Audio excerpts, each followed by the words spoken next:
some of it out. We'll hear a wide variety of experiences by women who have used guns or whose lives have been affected by guns. We'll meet a woman who says she wouldn't be alive today if it weren't for her gun. Another woman who says she would never keep a gun in her home, yet her son was paralyzed when he was shot by a gun that was kept in his father's home.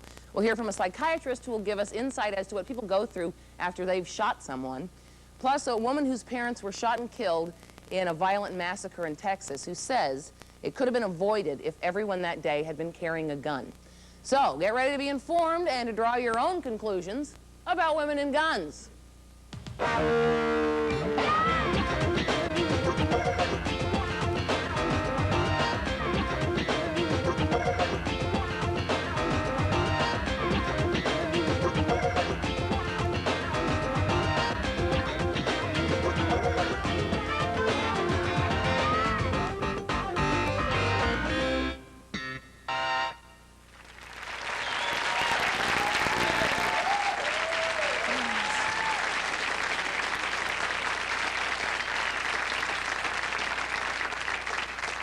My first guest had never owned a gun for self-defense, but because of gang-related circumstances, she found herself in need of Sassy, her Smith & Wesson.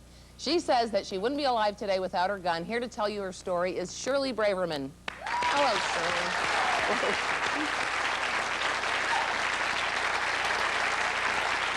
Now, just so you all know, all the guns you're going to see on the program are not loaded. We made sure of that 87 times. Because I have a little fear of guns. Now, what prompted you to buy a gun? What happened in your life? I was the witness to a minor sex crime and decided to be, to do my duty as a good citizen and be a witness. But the father, the defendant, hired a gang to kill me. So I kept getting these phone calls saying, go to court and you're dead, which were disturbing. Of course, this call terrified me, and for some reason, I discovered that the police have they don't have to protect your life. They say things like, well, when they come out and they're pointing a gun and they're really breaking the law, call us, And I discovered the police were not going to protect me. Even my husband wasn't going to stay home and protect me. The only person who was really going to protect me was myself and Sassy, my little gun. My little Lady Smith, yes. She's unloaded, but she's quite potent. Now, how did this gun keep you alive? You got these just threatening phone calls, or did they come around you or bother you in that way? Eventually, they came after me, but the thing is, I was so terrified with the threats, and so many women are so panic-stricken and so terrified they never get themselves into a defense mode. And I had been from Missouri. I had shot shotguns, and my son said, "Mom, you're going to have to carry a gun and defend yourself," And I remember screaming at him, said, "What? It could be a gang. 5 of them could come after me." He says, "Fine, Mom, shoot the first 2, and the other 3 I'll run away." So I thought, well, I went to the range and I started shooting, and as I shot, and I became a sharpshooter, I thought, I can do this. I'm an intelligent, educated woman. Why should I run? I think that I'm just as good as they are. And I lived as Sassy. I mean, she was never more than 3 feet from my hands. If anybody came after me, plus I did a crisis scenario in my head. If they came after me, I would do this. I would run here. This was my safe place. This was my cover. And I figured out, what I would do. And when it happened, it saved my life. So what happened? They came after you? They came after me. 3 of them came after me. Where were you, and how did they just followed you? And they followed me from the supermarket home, and I got out. I had my gun, and I hid behind a concrete column so that they couldn't see me. He came out to my car. He had a flashlight and a gun in his hand, and I shot into the asphalt 2 shots, and I saw them going like, ugh, like, ooh, she's got a gun. And they took off and left. And really? Yes. I don't think they wanted to fight somebody who was going to shoot at them. They were looking for a victim in waiting, and I had already got myself past the point where I was not going to be a victim in waiting for them. So, I mean, did you try other self-defense measures like martial arts or any of that stuff, or you just think that... At that time, I was 60 years old. I was 75 pounds overweight. You're 60 years old? I'm older now, yeah. Oh. I'm pretty good there. And the thing is, if you're going to be a good bodyguard, you're not going to grapple with them. You're going to keep them at a distance 21 feet, 2 car lengths before they get near you. And if you think they're going to do any harm to you, you're going to defend yourself way before they get that close. I didn't want to do judo. I mean, that's TV. That's not real life. Right. Now, they say that if you have a gun, you should, number one, learn how to use it, and number two, be willing to shoot someone. Now, you didn't shoot them. You shot at them, but not with intent to hit them. So it wasn't in your mind to kill anybody particularly. The thing is, or was, unless you've gone through a violent incident, you get an adrenaline rush, okay?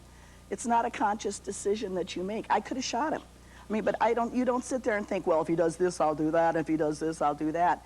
You know how to use the gun. It's sort of like an emergency thing. Like if you see a kid in the street, you just hit the brake. You don't think, oh, I better put on the brake because I might hit that kid. It doesn't go through your conscious mind. It's an automatic, adrenaline-inspired thing. I don't know why. I could have shot him. But a law-abiding citizen like me, I don't want to shoot anybody. Right. If I could get him to go away and leave me alone without shooting him, I'm very happy to do that. Right. Now, you said something to our producer that an armed society is a very polite society. What do you mean by that?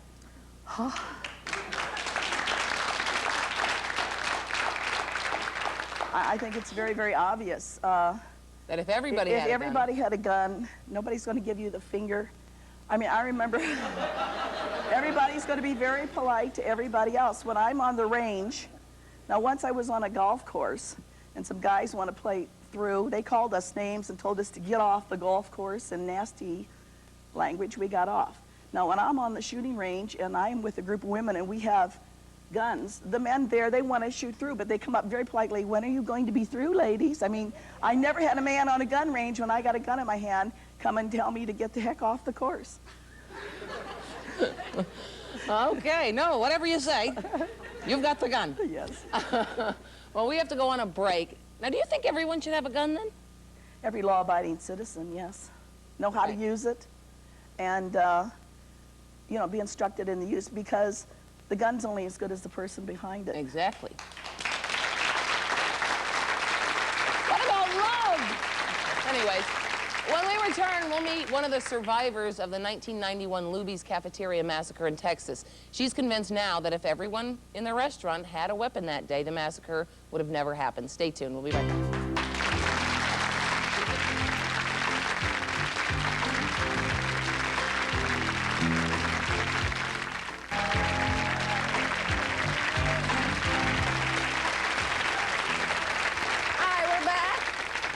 Talking about women and guns. After losing both parents in the Luby's Cafeteria Massacre, my next guest admits she never goes anywhere without her .38 caliber revolver. Please welcome Susanna Gracia. Oh.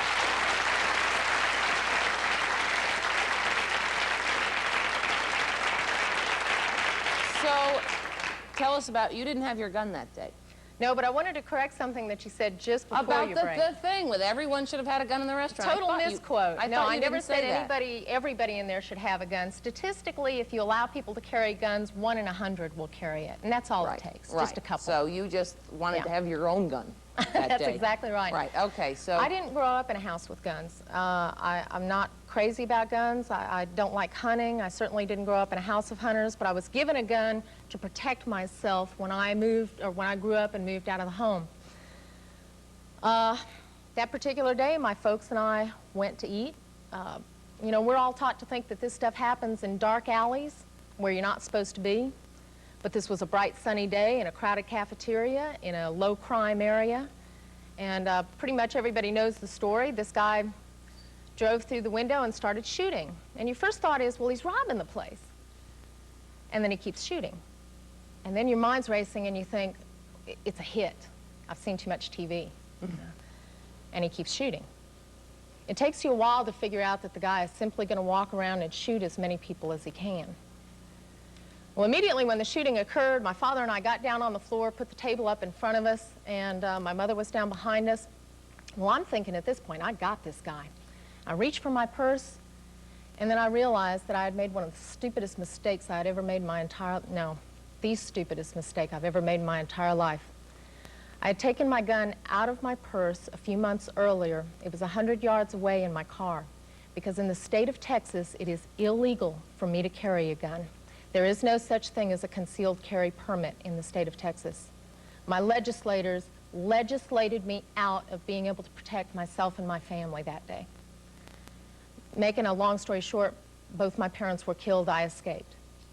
And it's not going to happen again. And I can tell you right now that the heck with my chiropractic license. That's why I put the gun in the car. I was afraid of losing my license. The heck with my license. Throw my fanny in jail. I don't care. I would much rather be sitting in jail with a felony offense on my head and have my parents alive. Right.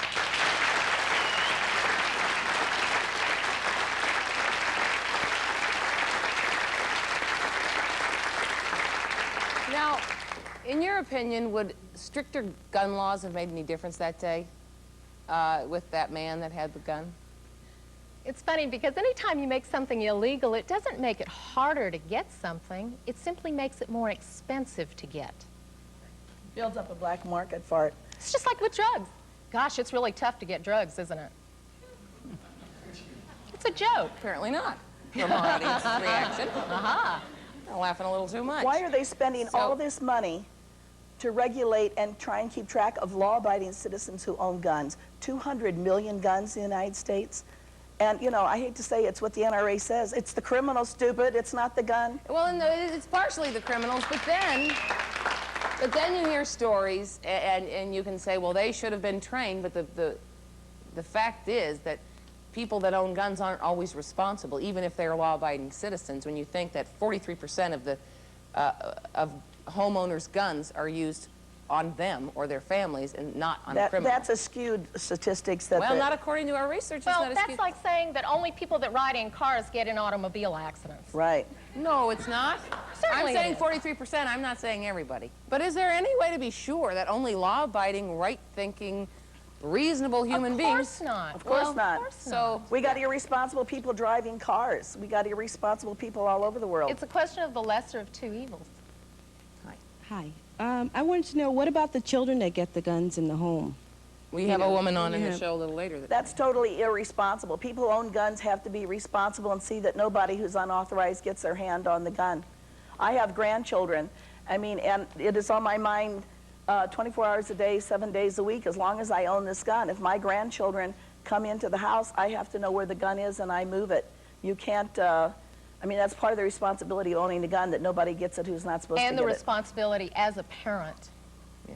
Hi. I think one of the problems that you both encountered stems from, this goes way back into the history of America, where people wanted society to be so free that we just extended all these rights, rights to say what you want to, rights to bear it's arms. In the Second Amendment of the United States. That's all true and fine, that's fine and dandy.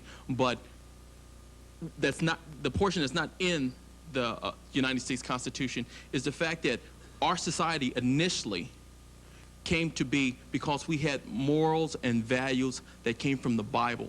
And we took that out as the school years and years and years ago, and you're not teaching that to the kids, and now you want to teach them how to shoot guns, and you want everybody to have a gun, and you want us to feel safe in our homes. We cannot feel safe in our homes if everyone has a gun, because people are out there shooting dogs. People are out there. A guy just the other day in Riverside wasn't going fast enough and got shot because he was driving too slow. Down in Orange County, was it Orange County or in LA County? I'm only talking about a woman law-abiding armed with a citizens. gun, an intruder, this was 2 weeks ago, an intruder came to the door and forced himself in the house. The woman stood there with a gun in her hand, and the gun was taken away from her. Of course that Well, happens. and I think, like what I said in If the she'd come beginning. to my class, she would have shot him before that happened. Well, that's true. No, he did. He left. Handguns are made for one thing and one thing only, and That's that's right. to kill people. Personal They're made protection. to kill people. They're made to kill people. Oh, you're saying no, Let they're me not. ask Why you are a you saying no? question. Well, what Let me are they ask made you a for? To question kill this time. If you birds? had been in my situation and you had had a gun in your hands and this man was about to shoot your parents, would you have killed him? Of course. Thank you. But just as though I depend on teachers to teach my children what's right and wrong, and I depend on everyone out here who's driving a car to obey the rules of the road, I also depend on each and every one of you to conduct yourselves in a reasonable manner. He's now, right. in order for my son to get his driver's license, he had to go through a month of driver's ed. I have to get insurance for him. He has to have medical and all this stuff like that. Rules of the road. Someone takes him out and shows him around. And he goes through all these tests. Rules and regulations. He has to jump over hill over dale. But anyone. But shouldn't it be? But see, the thing is, we have to have that kind of training to get a license for a car. Well, I think you're saying we should at least have that extensive But that's still training a to get a different gun. issue. That's still a different issue. He's already agreeing that it's okay. As but long as you're we need to responsible. have responsibility. So we do need to have somewhat stricter gun laws. And one of those laws should be that you have to go through an extensive training program to get a license to have a gun. Washington, D.C. has the strictest gun laws. They're the murder capital of the world. That's true. Can't fight with you about that. It is the... Oh, we've got to go on a break. But next up, we're going to meet a mother whose son was paralyzed by a gun that had been purchased for a woman's self-protection. Stay tuned. We'll be right back.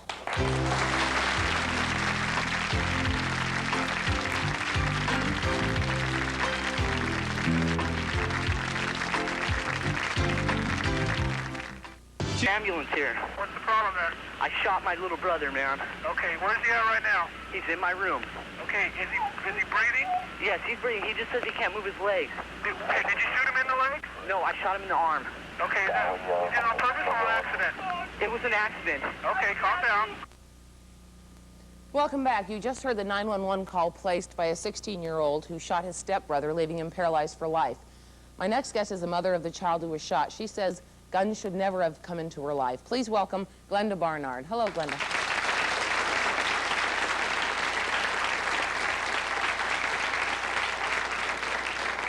So how did the accident happen?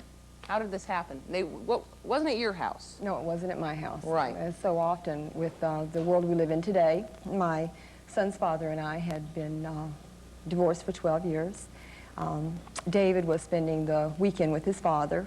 He had a new stepmother and a new stepbrother, and the stepmother brought a gun into the home. She had purchased, as I found out later, for protection. She was a victim of an attempted rape in her life and bought the gun for her own protection. It came into the marriage, into the house, and subsequently it was used to shoot my son. Now, did you know that there was a gun in that house? No, did anyone I did inform you of not. that? It's something I strongly suggest to parents these days is to ask if there are guns in homes. When your child goes out of your house, you lose control of your children. I did not know there was a gun in that house, and she did not know how to take care of the gun that was in that house. Right. Now, how old was your son when this happened? David was 11. He was 11. And so how is this? I imagine it's been very traumatic for you since the shooting, and for him as well, of course. There's not much more you can do to a mother than shoot her child, to break her child in half. My son was walking, riding horses, swimming before this, and now my son rolls around the house in a wheelchair. He drags his body around. He shrivels. His legs look like an 80-year-old woman now. It's a heartbreak. It's grief. It's anger. It changed my life. I turned into an activist for sensible gun control, sensible gun laws, public awareness, good education for our children. We are living in a society that has an epidemic, the epidemic of gun violence. As a mother, as a woman, I now know that I am the new market for guns. That opens up a whole other question. Women need to be aware, mothers, citizens need to be aware that behind the gun violence are the gun manufacturers, the proliferation of guns on our streets. There is something we can do about it. Somebody's making all these guns. You're Lord knows right. we don't need that many guns. You're absolutely right. Just as sure as They've their been making them buyback... for 150 years. Nobody's forcing the Absolutely. women to buy them. No, well, no, that's very true. Nobody's forcing anyone to buy them, but apparently someone's buying them. I believe that the gun manufacturers are playing on fears and insecurity. Oh, of women. absolutely. Absolutely. So in a way, this is That's force. simply not true. Until we're aware. I Until teach we're 60 aware. women. Most of them come in, have never, I mean, you don't see gun ads in Vogue. The gun ads. No, but you do see articles. No, but a the gun lot of ads articles are about all women in the gun magazines. You get Women and Guns, you get the NRA. Yeah, that's To where be you see the frightened, gun all you eyes. have to do is turn on the news at night, pick up a Women are newspaper. frightened. Listen, I live in this world, and you know, and I live on the streets of Los Angeles. Well, not on the streets, literally, but I don't feel the need to own a gun. Yes, sometimes I'm a little frightened when I hear about things, especially, but The one thing the ads do not tell you, and there are ads, yes there are. Oh, absolutely, But the one I've thing seen the them. ads do not tell you is how to take care of a gun safely. The one thing the ads do not tell you is that 43 times a higher, greater than percentage that gun will be used against a child. It will be stolen from you and put on the streets of, say, Los Angeles. That's what the ads don't say. The ads do not say that if you buy a particular weapon and it drops from the shelf of a closet, it can discharge and shoot a child. The ads don't That's only say that at a shotguns, no particular rifles, no, there are temperature certain that a handguns gun that will don't have melt. safety features. Am I right? There are no laws in the United States that say that a gun manufactured in the United States has to have any safety features whatsoever, only imports. And what the women's movement is all about today is to get safety manufacturers, to get safety into the manufacture of guns. And do we need a certain number of guns out on the streets? Do we need 3 particular guns that we call the Saturday Night Special, that are manufactured for $13 a piece? Do we need that particular kind of weapon to come off of the assembly line? Most of the women that I know today say no. Safety is important. It may cost a little more, but do you put a price on the life of a child? No, you do not put a price on the life of a child. All right, what about the poor person that lives in Harlem who can't afford There's rich people the that live in Harlem, 300 too. Whatever. They can't afford Just the the community. $350 handgun. Why are you denying them? My God, if anybody needs it, they do. I was just up in New York last week, and if anybody needs it, those people do. And by just jacking the price up, all you're doing is denying some If you're of these jacking poor the price people. up for safety regulations, But then no, I think it's a you're wonderful idea denying because these- they deserve to have a good piece of equipment as much as anyone else does. Some of these Saturday Night Specials are wonderful guns. They shoot fine. Ask the children. And it's the women who use them because they're smaller. So you're really discriminating against the gun that the woman would want to choose. Ask the children in Discriminating, Harlem. just adding safety features. Ask the mothers of the children of the inner city of Los Angeles. Ask the mothers they of feel those about children right. who wind up at Rancho Los Amigos unable to That's walk. education, Ask though. the That's mothers. education. Ask You've gotta the mothers whose educate. children die Actually, by that's the drive-by same Why do we shootings. always say we have to educate after the Accidents have fact? gone down. Gun Why do accidents we have all, gone down it's like, every well, now we year. have to educate. No. I know, think we and you're should have been absolutely educated right. We do along. have to educate. And I'm not saying this to you. I'm saying in general, it's sort of like, oh, everyone's getting shot. I guess we should have told them about guns. If you want to make a difference in gun violence, I can tell you where we can make a difference. How about let's keep some of these guys that are 3 and 4 times losers, like this guy that just kidnapped that 12-year-old child who had been in jail how many times? Why don't we keep those people in jail? Why are we keeping these guys that are out here speaking of drugs? I can't the argue with white-collar you. worker who's never had a violent crime, we're keeping those guys in jail But I think, and letting the other I think guys that's out? a wonderful idea, but I think it can work in tandem with a lot of other things. There are many, I think many that's much ways. more The There are, NRA there, has a wonderful program called the Eddie Eagle program There are many that ways teaches to- children Wait, wait, about wait. guns by the time they're 6 years old. there are many I ways. don't want my child to know Many about ways to be effective with changing. Then Whoa, you're whoa, making your whoa, wait, head wait, right. wait, wait. What? Yeah, 200 stand up. million I guns would in the never give United my child a States. gun. I would say, don't touch guns, stay away from guns. tell I my- wouldn't have a gun in the house. I And tell I'd my make sure where they went. It doesn't teach At them other how to houses shoot they it. weren't. And I It tell my teaches them child that awareness. too. I have a 10-year-old daughter. She would no more touch my gun than she would take the keys to my car and go out and start my car. She knows not to do that because I have showed her what it is. She has seen what it will do out the other end. And yes, she's afraid. You'd be a fool not to be afraid when you're on the other end. But when you're responsible and you know how to use it, it's like knowing how to use a car, a toaster, or anything. But here's what I can't imagine. I know, I have nephews, I don't have children, and I know you can tell them and tell them and tell them, do not touch that pot on the stove, it's hot.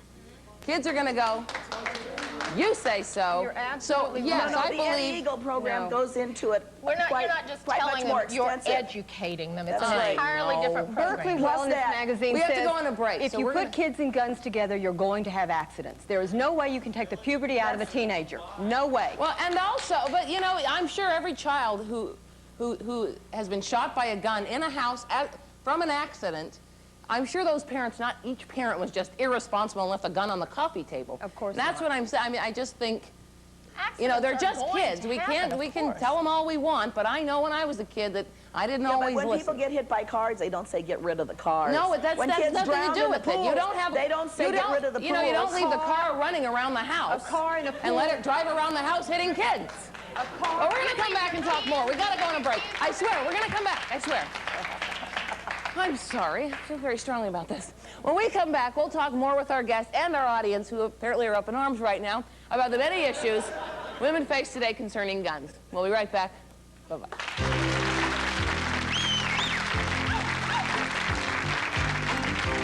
No.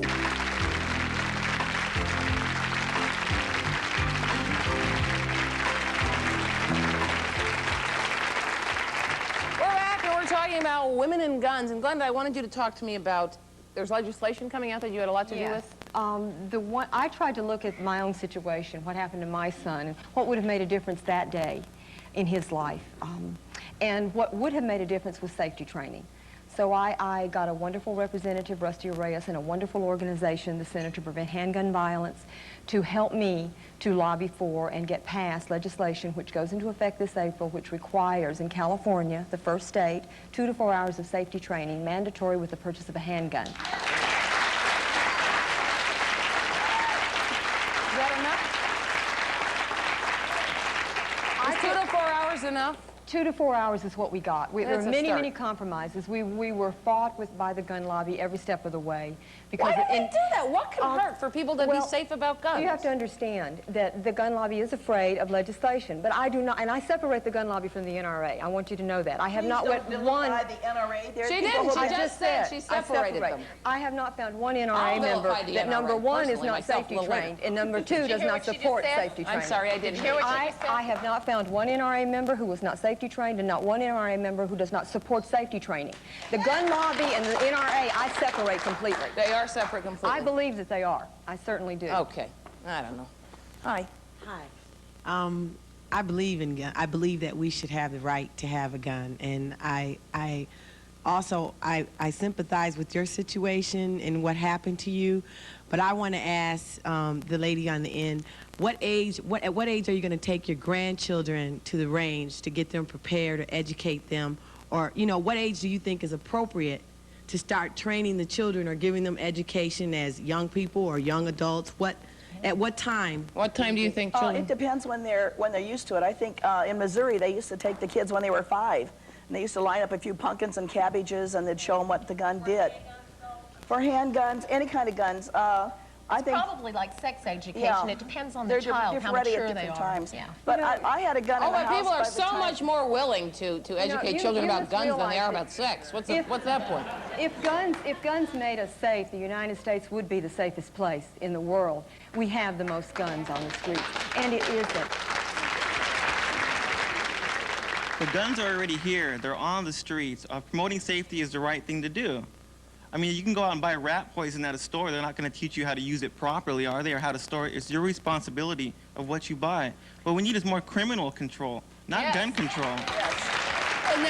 But you're not saying that safety is wrong. To teach safety, have mandatory safety training. You should teach safety. Rat poisoning has a label on it. Clorox has a label on it. Cigarettes have labels on them that say they're dangerous. Guns have no warnings whatsoever. The ads in the magazines have no warnings whatsoever. Well, you did. They know it. This is all about safety training. What the hell is wrong with safety training? That's why they have What about mandatory safety training? Hi. I personally feel there's no such thing as a so-called safety training. If it's a 2-year-old kid and he gets a hold of a gun, he's going to pull the trigger. No, safety training for the adults. Just like an 80-year-old person, a gun, period, no question, without a question, a gun is made to kill. That's it. There's nothing that could be said, no certain person can have a certain gun or whatever. No, it's made to protect. It was made to kill. It's also made for guns are made to kill. That is the definition. I hate to tell you this, but I'd rather We gotta go on a break. We're going back and forth. We'll come back. Thank you. Guns are, I shot thousands of rounds. I never killed anybody. It's a sport. Kill and or maim. Guns are made to do. Some gun makers have been accused of trying to frighten women into buying their products. When we come back, we'll take a look at some of the weapons designed specifically for women. Don't go away. We'll be right back.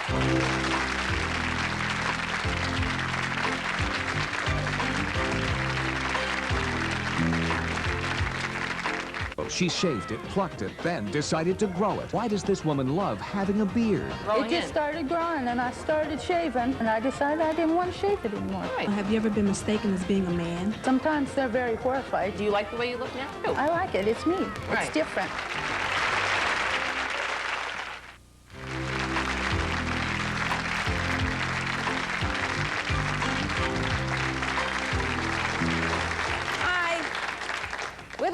10 years, manufacturers have been creating weapons and accessories designed especially for women. Let's take a look at some of these products. Please welcome gun shop owner Shirley Braverman. Hello, Sherry. Are you on the shop with your husband? Yes. Okay. So, show us what these are. These are made specifically for women, basically, right? What is this? Okay, this one is a Smith & Wesson. It's called the Lady Smith. It's got an easy grip. It's very nice to handle, as you can see, and it doesn't kick. It doesn't kick? Yeah. What is kick? Well, you know, when you go like this. Oh, like that, right. Yeah. Yeah, okay. Oh, now Okay. this is ridiculous. I think that's beautiful. This is ridiculous. The little pink handle. Isn't it cute? It comes has a necklace, an earring, a hairdo.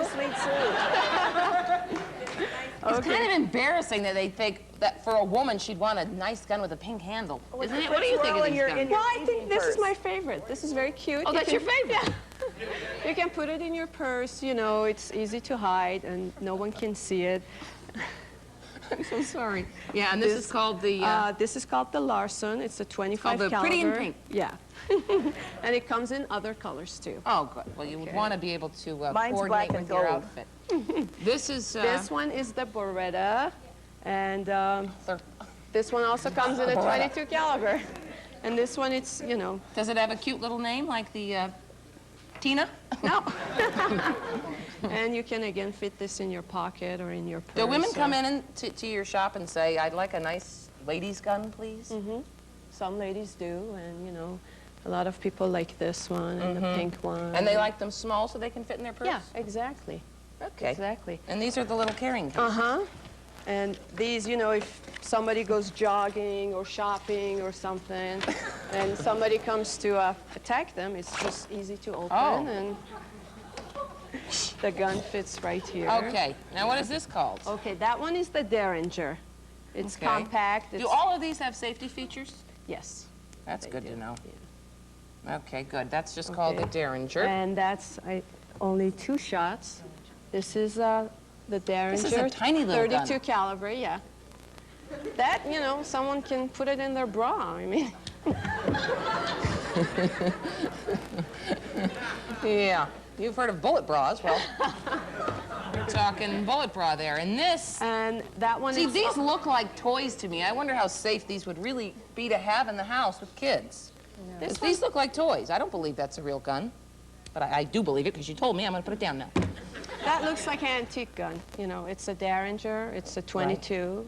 Now, have you seen more and more women coming into your shop to buy guns? A lot, yeah. Really? A lot. I mean, they buy guns, they buy pepper spray, taser guns, anything. People are tired of being victims. No, that's They're not true. tired of it. Everybody reason- in here is sick of being a victim. I'm not a victim. I'm not a victim. Okay. But you might be when you go home tonight. I hope The not. reason women are coming into gun shops is because 3 years ago, the gun manufacturers realized that the market for gun sales was saturated in the male market. The female is the new market. And I believe that you would be offended, I am as a woman, to be considered a market. Because of that, I want to be aware. If the fear aware. wasn't there and it wasn't justified and rational, the women would not be... This is not an impulse item. These cost $300 and $400. The women are buying them because they want them. And my women students are very, very serious when they buy You're them. acting like women are stupid and buy into anything. and I Unless just- women are Look given at the this. right information, they are stupid. This is stupid. No. The gun, maybe the gun isn't, but this makes us look more ridiculous than anything else, is to put a pink handle on a gun and say, oh, that'll be a woman's gun. Why, the men You like... know, there should the be a men like tampon certain in here kinds of somewhere guns, just they in want hard case. handles. Why can't the women have pink handles? Why should they? Why can't the men have? Why didn't they have a nice pink handle for men? Gun manufacturers will go wherever You they're buy a pink handle, the man won't take your gun because No, it's but I sissy. wonder what's next. Then will it then be the teenage handle market? is You silly. get a free I believe. CD A with pink every handle is bullet? silly. I believe That's not the issue. No, that isn't the That issue. I isn't just the wonder issue. where it stops. I Well, wonder where it stops. This is what's happening in the United States. In California, across the United States, women, just like the Mothers Against Drunk Drivers, are beginning to stand up and say, we have had enough. Our children children are dying. We are dying. We do not want to be a market. Into my classes to learn how to use guns, and they are very, very serious. They want to learn the strategies. Well, they want to and learn tactics. how to use a gun. They want to which learn is how great. to use it and how to And keep they want it to know safe. about the safety features right. and how to keep the gun and safe. they're carrying away from the guns. kids. Women are carrying guns.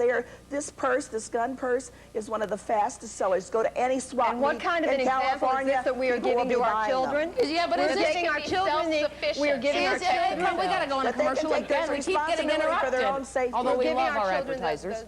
the idea that they need a piece of instrument, an iron, a piece of iron to make themselves feel safe and secure. It's called the equalizer. Our children are afraid. Yes, There's there's also a new gun that's going to come out that looks like a pager. a gun that looks like a pager. Okay, next there'll be a gun that looks like lipstick. When we come back, a psychologist who will tell us what goes through a person's mind after they've had to use a gun on another person. We'll be right back.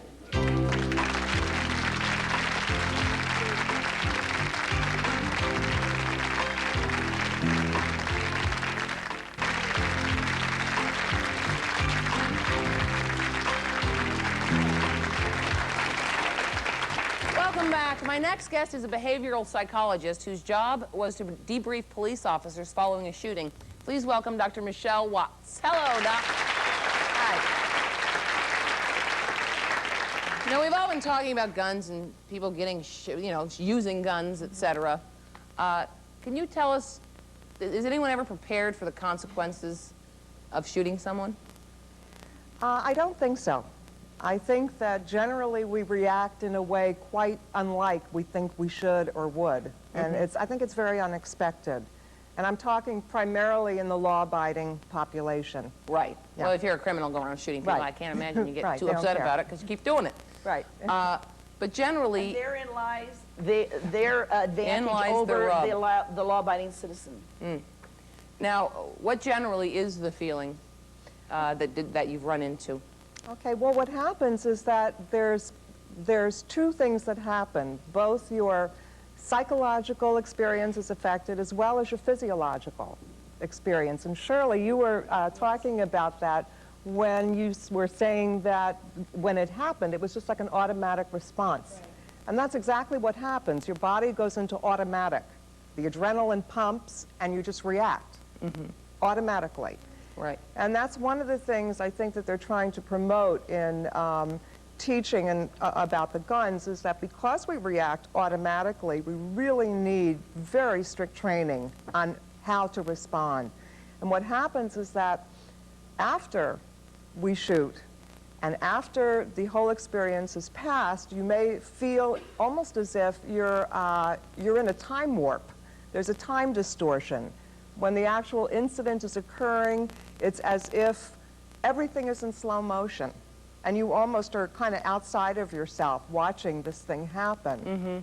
And then what follows could be anything from recurrent nightmares, depression, stomach problems. You relive it 10,000 times in your mind. I mean, it never goes away. I still dream about it. It happened 4 years ago. Yeah. Now, people say, I mean, like backstage, one of the guys said to me, looking at those, the women out there and the women in the audience who have guns, I can't believe women have guns. Why is that so hard for people to believe? Because we're basically life givers and guns are instruments of death? Well, possibly, but I think we're conditioned to believing that women are victims. We've got to stop that. Yes, that's they're making right. us victims in waiting. We don't have to be a victim. Now, is it different for, you worked with police officers, That's is it correct. different for regular people than it is for police No. officers? No. Same the thing basic happens. things, the same thing happens, except that in the case of police officers, they're trained for it. However, it does not stop the responses from happening. As far as the feelings afterwards? Not only that, it doesn't stop the nightmares. It doesn't stop the recurrent trauma. It doesn't stop the hypervigilance, become very hyper. So no, it doesn't stop it. Right. But that's why they need to come to treatment. Right. So if you've shot anybody, go to treatment. It's not just you need the gun. You need the strategies and the No, we tactics don't. Do we of really how want and to when to have... use the gun. I think by buying a gun, then you're saying I must be a victim because I have I to have feel a gun. that way too. I feel that you train yourself. are... You need the strategies and the tactics. Feeling good This about your is your body weapon does of not protect you when self-defense. there The are gun is a rapists looking tool at of the brain. Well, actually, rapists have nothing to do with your body. Great Believe me, it mattered to me because it no one saved can my hear you. life. Because if saved my somebody's going to do you, they're going to do you. Simple as that. It doesn't matter. We got to go on a break. When we return, final thoughts on women and guns. Don't go away.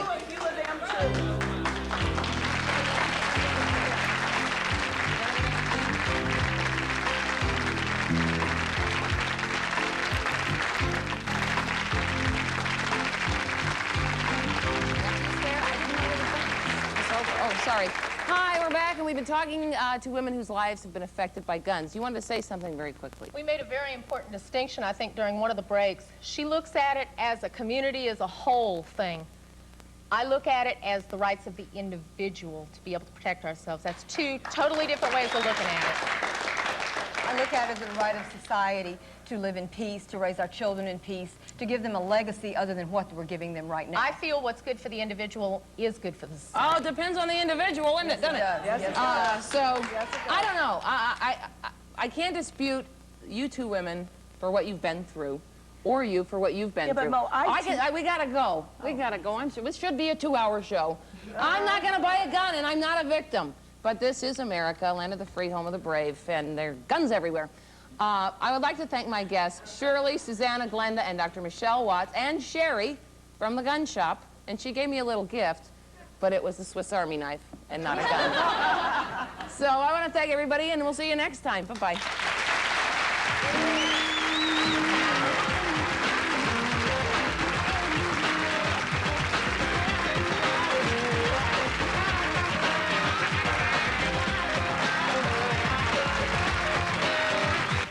Tonight at 8, don't miss the action-adventure world premiere of Mantis. Now stay tuned for A Current Affair, next on Fox 11.